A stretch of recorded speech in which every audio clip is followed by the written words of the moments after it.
Hi friends, എല്ലാവർക്കും let's learn civil engineering class റൂമിൻ്റെ പുതിയൊരു വീഡിയോയിലേക്ക് സ്വാഗതം. വരാനിരിക്കുന്ന ഓവർസിയർ ഗ്രേഡ് എക്സാമുകൾക്ക് വേണ്ടിയിട്ടുള്ള പ്രീവിയസ് ഇയർ ക്വസ്റ്റ്യൻ പേപ്പറിൽ നിന്നുള്ള ചോദ്യങ്ങളാണ് നമ്മൾ ഡിസ്കസ് ചെയ്യുന്നത്. അപ്പോൾ ഇനി നമുക്ക് ഏറ്റവും അടുത്ത് വരാനുള്ള ഓവർസിയർ LSTDയിലുള്ള ഓവർസിയർ ഗ്രേഡ് 2വിൻ്റെ എക്സാം ഉണ്ട്. അപ്പോൾ ഇന്ന് നമ്മൾ ചൂസ് ചെയ്തിരിക്കുന്ന ക്വസ്റ്റ്യൻ പേപ്പർ LSTDയിൽ ഓവർസിയർ ഡ്രാഫ്റ്റ്മാൻ ഗ്രേഡ് 2വിൻ്റെ 2017 നടന്നിട്ടുള്ള ക്വസ്റ്റ്യൻ പേപ്പറാണ്. അതിൻ്റെ ആദ്യത്തെ 10 ക്വസ്റ്റ്യൻ നമ്മൾ തൊട്ട് മുൻപത്തെ വീഡിയോയിൽ ഡിസ്കസ് ചെയ്തു. അപ്പോൾ നമ്മൾ ഇന്നത്തെ ക്വസ്റ്റ്യനിലോട്ട് കിടക്കുന്നതിന് മുമ്പ് എല്ലാവരും ഈ ചാനൽ സബ്സ്ക്രൈബ് ചെയ്യുക. ഇതുപോലത്തെ വീഡിയോസിന് നോട്ടിഫിക്കേഷൻ ലഭിക്കാൻ വേണ്ടിയിട്ട് ബെൽ ബട്ടൺ ക്ലിക്ക് ചെയ്യുക. അപ്പോൾ നമുക്ക് ഇന്നത്തെ ഫസ്റ്റ് ക്വസ്റ്റ്യൻ ഏതാണെന്ന് നോക്കാം. കോമൺ ആയിട്ട് നമ്മൾ കാണുന്ന ഒരു ക്വസ്റ്റ്യൻ ആണ്. The vertical side of doors and window opening is called as. ഒരു ഡോറിൻ്റെ അല്ലെങ്കിൽ ഒരു വിൻഡോ ഓപ്പണിങ്ങിൻ്റെ വെർട്ടിക്കൽ സൈഡിന് പറയുന്ന പേരെന്താണ് എന്നുള്ളതാണ് ചോദ്യം. ഇത് ഓപ്ഷനിൽ നോക്കിയാൽ തന്നെ നമുക്ക് ഇതിൻ്റെ ആൻസർ മനസ്സിലാവും. ഇതിൻ്റെ ആൻസർ ജാമ്പ് എന്നാണ്. അപ്പോൾ നമുക്ക് പലപ്പോഴും കൺഫ്യൂഷൻ ഉണ്ടാവുന്ന ഒരു ടേമാണ് ജാമ്പ്. ജാമ്പ് എന്ന് പറഞ്ഞു കഴിഞ്ഞാൽ ഫ്രെയിമിലുള്ള ഭാഗമാണോ, അതല്ല ആ മേസൺറിയിൽ വന്നിട്ടുള്ള ആ ഒരു സർഫസിനെയാണോ ജാമ്പ് എന്ന് വിളിക്കുന്നത് എന്നൊക്കെ നമുക്ക് പല കൺഫ്യൂഷനുകളും ഈ ഒരു ടേമിൽ നിന്ന് ഉണ്ടാവാറുണ്ട്. അപ്പോൾ ഇത് പല രൂപത്തിൽ ഈ ക്വസ്റ്റ്യൻ ചോദിക്കാറുണ്ട്. Vertical side of door and window എന്ന് മാത്രമല്ല, ഒരു വിൻഡോയുടെയും ഡോർ ഓപ്പണിങ്ങിൻ്റെയും വെർട്ടിക്കൽ സൈഡ് എന്ന് ചോദിക്കാറുണ്ട്. അല്ലെങ്കിൽ ഒരു ഡോറിൻ്റെ വിൻഡോയുടെ വെർട്ടിക്കൽ സൈഡ് എന്ന് പറഞ്ഞിട്ടും ചോദിക്കാറുണ്ട്. അപ്പോൾ നമുക്ക് വിൻഡോ ഓപ്പണിംഗ് എന്ന് പറയുമ്പോഴും അല്ലെങ്കിൽ ഒരു ഡോർ ഓർ വിൻഡോ എന്ന് പറയുമ്പോഴും നമുക്ക് സാധാരണ ചിലപ്പോൾ PSCയുടെ ആൻസർ കീയിലൊക്കെ ഒരേ ആൻസർ ആയിട്ടാണ് വരാറുള്ളത്. അപ്പോൾ നമുക്ക് എന്താണ് ഈ ജാമ്പ് എന്ന് കൃത്യമായിട്ട് മനസ്സിലാക്കാം. നമുക്കറിയാം, ഒരു ഡോറ് വെക്കാൻ വേണ്ടിയിട്ടുള്ള ഓപ്പണിങ്ങിനെയാണ് ഡോർ ഓപ്പണിംഗ് അല്ലെങ്കിൽ വിൻഡോ ഓപ്പണിംഗ് എന്ന് പറയുക. അവിടെ നമ്മൾ എന്ത് ചെയ്തിട്ടില്ല, ഫ്രെയിം നമ്മൾ ഫിക്സ് ചെയ്തിട്ടുണ്ടാവില്ല. ഫിക്സ് ചെയ്യുന്നതിന് മുമ്പ് അവിടെ നമ്മളതിനെ തുറസായിട്ട് ഇട്ടിരിക്കുകയാണെങ്കിൽ നമുക്ക് എന്ത് പറയാം, അതൊരു ഡോർ അല്ലെങ്കിൽ ഒരു വിൻഡോ ഓപ്പണിംഗ് ആണ് എന്ന് പറയാം. അപ്പം ഇവിടെ ചോദിച്ചിട്ടുള്ള ചോദ്യം വളരെ കൃത്യമാണ്. അതായത് ഒരു ഡോറിൻ്റെ അല്ലെങ്കിൽ വിൻഡോ ഓപ്പണിങ്ങിൻ്റെ വെർട്ടിക്കൽ സൈഡിന് പറയുന്ന പേരെന്താണ് എന്നുള്ളതാണ്. അപ്പോൾ ആ ഓപ്പണിങ്ങിൻ്റെ വെർട്ടിക്കൽ സൈഡിനെയാണ് നമ്മൾ എന്ത് പറയാം, ജാമ്പ് എന്ന് പറയാം. ഇപ്പം നിങ്ങൾ ഈ ഫിഗറിൽ നോക്കിയാൽ നിങ്ങൾക്ക് കാണാം, ഫിഗറിൽ ആ ഫ്രെയിമിൻ്റെ സൈഡ് ഭാഗത്തിനെ ജാമ്പ് എന്ന് കാണിച്ചിട്ടുള്ളതായിട്ട് കാണാം. ഡോറിൻ്റെ അല്ലെങ്കിൽ വിൻഡോയുടെ ഫ്രെയിമിനെ സപ്പോർട്ട് ചെയ്യുന്ന ഓപ്പണിങ്ങിൻ്റെ വെർട്ടിക്കൽ സൈഡിനെയാണ് നമ്മൾ ജാമ്പ് എന്ന് വിളിക്കുന്നത്. ഫ്രെയിം 4 സൈഡിൽ വരും, അല്ലെങ്കിൽ 3 സൈഡിൽ എന്ത് വരും, ഒരു ഓപ്പണിങ്ങിൽ ഫ്രെയിം വരാറുണ്ട്. അപ്പോൾ നമുക്കറിയാം, ഫ്രെയിം ഫിക്സ് ചെയ്ത് കഴിഞ്ഞാലും അവിടെ എന്തുണ്ടാവും, വാളിൽ കുറച്ച് പോർഷൻ ബാക്കി ഉണ്ടാവും. അപ്പോൾ നമ്മളൊരു വാളിൻ്റെ ഒരു ഡോർ ഓപ്പണിങ്ങിൻ്റെ ക്രോസ് സെക്ഷൻ എടുക്കുകയാണെങ്കിൽ ആ ക്രോസ് സെക്ഷനിൽ എന്തുണ്ടാവും, ഒരു ഫ്രെയിം ഉണ്ടാവും, അതേപോലെ തന്നെ കുറച്ച് ഭാഗം ബാക്കിയായിട്ടുണ്ടാവും. ആ ബാക്കി വരുന്ന പോർഷനെയാണ് നമ്മൾ റിവീൽ എന്ന് പറയുക. അപ്പോൾ റിവീൽ എന്ന് പറഞ്ഞു കഴിഞ്ഞാൽ exposed vertical side of an opening ആണ്. ഒരു ഓപ്പണിങ്ങിൻ്റെ എക്സ്പോസ്ഡ് വെർട്ടിക്കൽ സൈഡ് ഏതാണോ, after fixing the frame fix ചെയ്തതിന് ശേഷം ബാക്കി വരുന്ന എക്സ്പോസ്ഡ് വെർട്ടിക്കൽ സർഫസിനെയാണ് നമ്മൾ എന്ത് പറയുക, റിവീൽ എന്ന് പറയാം. ഇനി അതേപോലെ തന്നെ റിവീൽ ചിലപ്പോൾ വേറെ രൂപത്തിൽ ചോദിക്കും. എങ്ങനെ, external jamb of a door ഏതാണെന്ന് ചോദിക്കും. ഒരു ഡോറിൻ്റെ എക്സ്റ്റേണൽ ജാമ്പ് ഏതാണ്, which is right angle to the wall face. Wall ഫേസിൻ്റെ റൈറ്റ് ആംഗിൾ ആയിട്ട് എടുക്കുന്ന ഭാഗം, ആ ഭാഗത്തിൽ എന്താണ്, അത് എക്സ്റ്റേണൽ ജാമ്പ് എന്നാണ് അറിയപ്പെടുന്നത്. അതിനെ നമ്മൾ എന്ത് പറയും, റിവീൽ എന്നാണ് പറയാം. ഇതിൻ്റെ അതിൻ്റെ മുകളിൽ വരുന്ന സൂപ്പർ ഇമ്പോസ്ഡ് ലോഡുകളെ വാളിലേക്കും അതിനുശേഷം ഫൗണ്ടേഷനിലേക്കും ട്രാൻസ്ഫർ ചെയ്യാൻ വേണ്ടി ഉപയോഗിക്കുന്ന ഒരു ബിൽഡിംഗ് കൺസ്ട്രക്ഷൻ ആണ് ലിൻഡൽ എന്നുള്ളത്. ഇനി നമുക്ക് രണ്ടാമത്തെ ക്വസ്റ്റ്യൻ നോക്കാം. The lower half of the arch between crown and skew back is known as. ക്രൗണിൻ്റെയും സ്ക്യൂ ബാക്കിൻ്റെയും ആർച്ചിലുള്ള ലോവർ ഹാഫ് പോർഷന് നമ്മൾ പറയുന്ന പേരെന്താണ് എന്നുള്ളതാണ്. ഇതിനെ നമ്മൾ എന്ത് പറയും, ഹോഞ്ച് എന്നാണ് പറയാറുള്ളത്. നമുക്കറിയാം, ഒരു ആർച്ച് നമ്മൾ എടുക്കുകയാണെങ്കിൽ ആർച്ചിൽ ഒരുപാട് ബ്രിക്കുകൾ അടുക്കി വെച്ചുകൊണ്ടാണ് എന്ത് ചെയ്യുക, അതുപോലെ ആർച്ച് ഫോം ചെയ്തിട്ടുണ്ടാവുക. അപ്പോൾ അങ്ങനെ ഒരു ട്രയാങ്കുലർ ഷേപ്പിലുള്ള ബ്രിക്കുകളെയാണ് നമ്മൾ വൗസിയേഴ്സ് എന്ന് പറയുന്നത്. ഇൻക്ലൈൻഡ് സർഫസിലാണ് എന്ത് ചെയ്യുന്നത്, ലോഡ് വന്ന് ആക്ട് ചെയ്യുന്നത് ഈ അബട്ട്മെൻറ്റിൽ. സോ ആ ഇൻക്ലൈൻഡ് സർഫസിനെ നമ്മൾ എന്ത് പറയും, സ്ക്യൂ ബാക്ക് എന്ന് പറയും. ഏറ്റവും ഹയസ്റ്റ് ആയിട്ടുള്ള ഒരു ആർച്ചിൻ്റെ ഏറ്റവും ഹയസ്റ്റ് പോയിന്റിനെ നമ്മൾ ക്രൗൺ എന്ന് പറയും. അപ്പോൾ ഈ ക്രൗണിൻ്റെയും അതേപോലെ തന്നെ സ്ക്യൂ ബാക്കിൻ്റെയും ഇടയ്ക്ക് ഒരു ആർച്ചിൻ്റെ ഹാഫ് പോർഷനാണ് ഉണ്ടാവുക. ആ ഹാഫ് പോർഷൻ്റെ ലോവർ ഹാഫിൽ വരുന്ന പോർഷനെയാണ് നമ്മൾ അതിനെ കമ്പൈൻ ചെയ്തുകൊണ്ട് നമ്മൾ പറയുന്നതാണ് ഹോഞ്ച് എന്നുള്ളത്. ഓക്കെ. ഇനി ഇവിടെ സോഫിറ്റ് എന്ന് പറഞ്ഞാൽ ഒരു ആർച്ചിൻ്റെ അണ്ടർ സൈഡിനെയാണ് നമ്മൾ സോഫിറ്റ് എന്ന് പറയുക. സാധാരണ നമ്മൾ എല്ലാ ബിൽഡിംഗ് കൺസ്ട്രക്ഷനിലും അണ്ടർ സൈഡുകളെ നമ്മൾ സോഫിറ്റ് എന്നാണ് പറയുക. അത് സ്റ്റെയറിലും ഇതേപോലെ സോഫിറ്റ് എന്ന് പറഞ്ഞൊരു ടേം വരുന്നുണ്ട്. പിന്നെ ഉള്ളത് സ്പാൻ ആണ്. സ്പാൻ എന്ന് പറഞ്ഞു കഴിഞ്ഞാൽ ഒരു ആർച്ചിൻ്റെ സ്പാൻ എന്ന് പറയുന്നത് അതിൻ്റെ 2 പിയറുകൾ തമ്മിൽ അല്ലെങ്കിൽ 2 അബട്ട്മെൻറ്റുകൾ തമ്മിലുള്ള ആ ഒരു ദൂരത്തിനെയാണ് നമ്മൾ സ്പാൻ എന്ന് പറയുന്നത്. ഇനി മൂന്നാമത്തെ ക്വസ്റ്റ്യൻ നോക്കുക, chips of stone use to fill up the stone masonry scholars. ഒരു സ്റ്റോൺ മേസണറി നമ്മൾ ചെയ്യുമ്പോൾ ആ സ്റ്റോൺ മേസണറിയിൽ എന്താണ് നമ്മൾ കല്ലുകൾ അടുക്കി അടുക്കി വെക്കുകയാണ് ചെയ്യുക. അപ്പോൾ ഈ വലിയ വലിയ കല്ലുകൾ അടുക്കി വെക്കുമ്പോൾ അതിൻ്റെ ഇടയ്ക്ക് എന്തുണ്ടാവും, ഗ്യാപ്പ് ഫോം ചെയ്യും. അങ്ങനെ ഉണ്ടാവുന്ന ഗ്യാപ്പിനെ ഫില്ല് ചെയ്യാൻ വേണ്ടി ഉപയോഗിക്കുന്ന സ്റ്റോണിൻ്റെ ചിപ്സിന് പറയുന്ന പേരെന്താണ് എന്നുള്ളതാണ് ചോദ്യം. ഇതിൻ്റെ ഓപ്ഷൻ നോക്കിയാൽ തന്നെ നമുക്ക് മനസ്സിലാവും ഇതിൻ്റെ ആൻസർ സ്പാളാണ്. സ്പാളാണ് എന്ത് ചെയ്യുന്നത്, ആ ചെറിയ ചെറിയ പീസസ് ഓഫ് റോക്കുകളെയാണ് നമ്മൾ സ്പാൾ എന്ന് പറയുന്നത്. ഈ സ്പാൾസ് ആണ് എന്ത് ചെയ്യുന്നത്, മേസണറിയുടെ ഇടയ്ക്ക് നമ്മൾ സ്റ്റോൺ മേസണറിയുടെ ഇടയ്ക്ക് നമ്മൾ ഫില്ല് ചെയ്യാൻ വേണ്ടിയിട്ട് ഉപയോഗിക്കുന്നത്. ഓക്കെ, അപ്പോൾ ഇനി ബാക്കിയുള്ള ടേംസ് എന്തൊക്കെയാണെന്ന് നോക്കാം. ഒന്ന് ക്യോൺസ് ആണ്. ക്യോൺ എന്ന് പറഞ്ഞു കഴിഞ്ഞാൽ നമ്മളൊരു കോർണർ ബ്രിക്കിനെയാണ് നമ്മൾ ക്യോൺ എന്ന് പറയുക. ഒരു കോർണറിലൊക്കെ നമ്മുടെ വാളിൻ്റെയൊക്കെ കോർണറുകളിൽ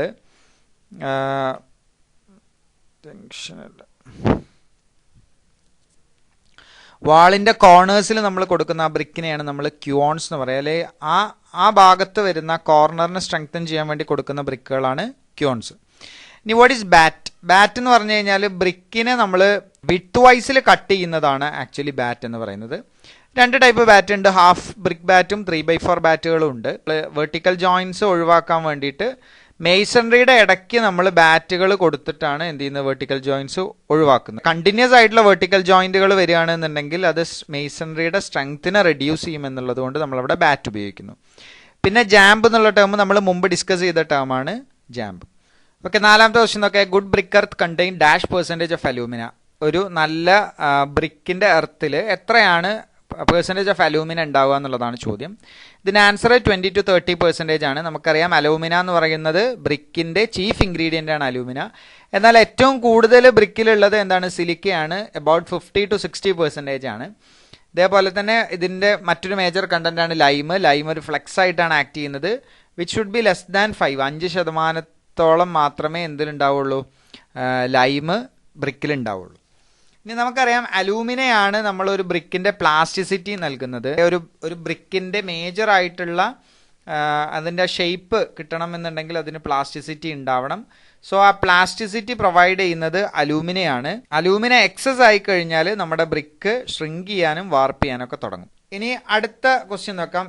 the cross drainage work in which the dam is over the canal is known as. ഒരു cross drainage work, CD work, ആ CD വർക്കിൽ ഡാം കനാലിന് മുകളിലൂടെയാണ് പോകുന്നത് എന്നുണ്ടെങ്കിൽ അതിനെ നമ്മൾ എന്താണ് പറയുക എന്നുള്ളതാണ്. ഡാം എന്ന് പറഞ്ഞു കഴിഞ്ഞാൽ നാച്ചുറൽ റിവറിനെ അക്രോസ് ആയിട്ട് പണിയുന്നതാണ് ആക്ച്വലി എന്ത്, ഡാം എന്ന് പറയുന്നത്. അപ്പോൾ നാച്ചുറൽ റിവർ ആണെന്ന് വിചാരിക്കുക, റിവർ മുകളിലൂടെ പോവുകയാണ് ഓവർ ദി കനാൽ, കനാലിന് മുകളിലൂടെയാണ് റിവർ പോകുന്നത്.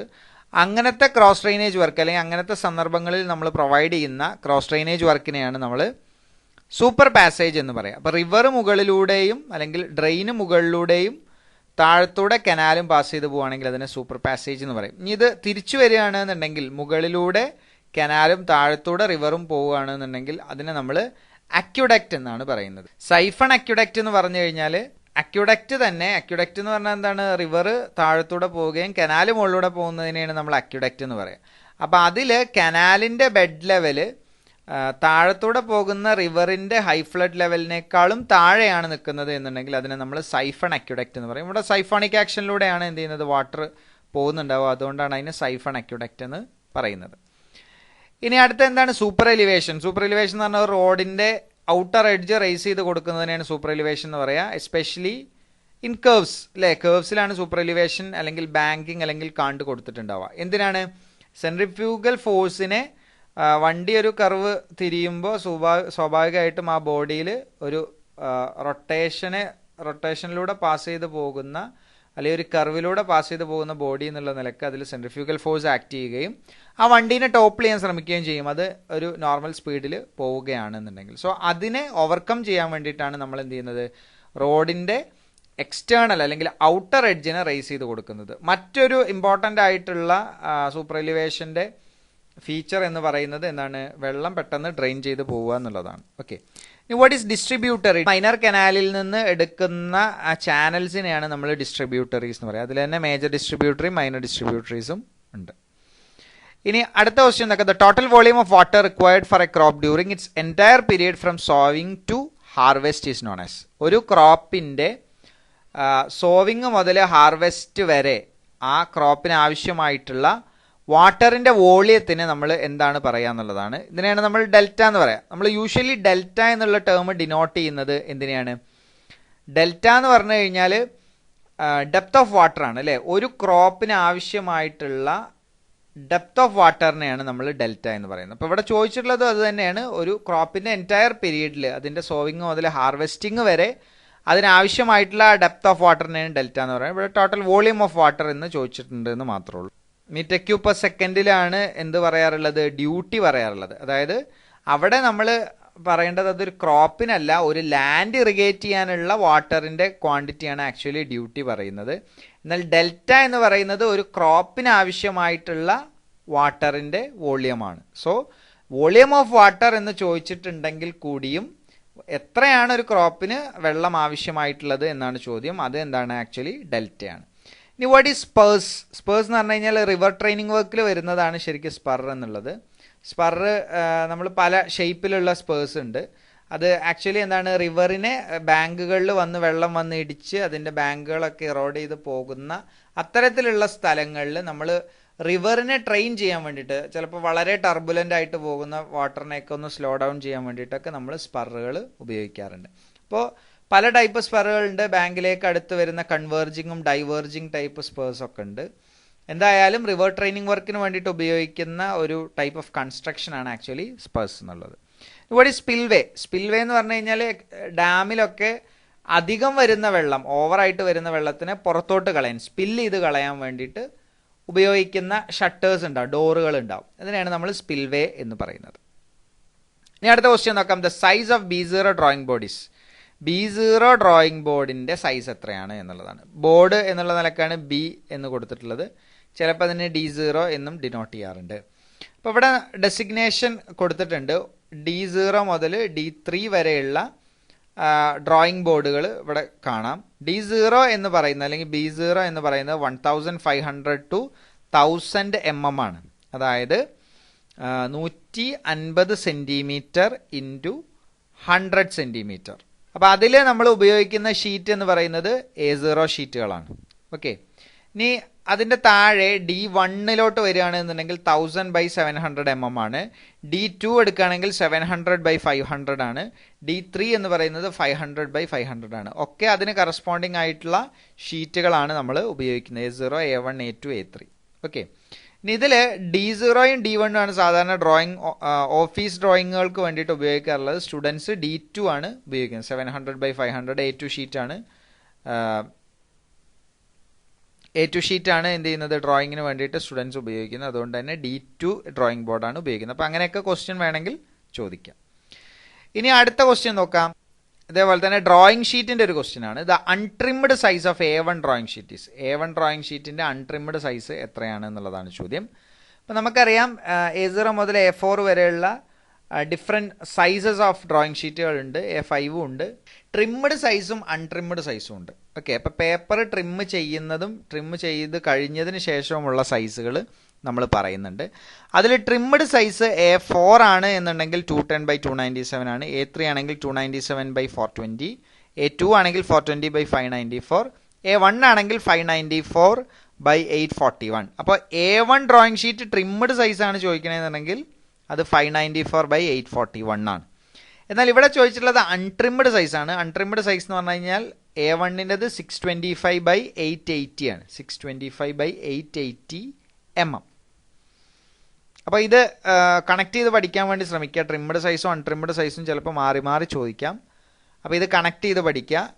A1 ഡ്രോയിങ് ഷീറ്റിൻ്റെ അൺട്രിംഡ് സൈസ് എന്ന് പറയുന്നത് 625/880 mm ആണ്. ഇനി അടുത്ത ക്വസ്റ്റ്യൻ നോക്കാം.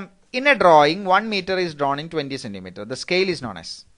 ഒരു ഡ്രോയിങ്ങിൽ 1 മീറ്റർ വരച്ചിരിക്കുന്നത് 20 സെൻറ്റിമീറ്റർ ആയിട്ടാണ്. അങ്ങനെയാണെങ്കിൽ അതിൻ്റെ സ്കെയിൽ എത്രയാണെന്നുള്ളതാണ് ചോദ്യം.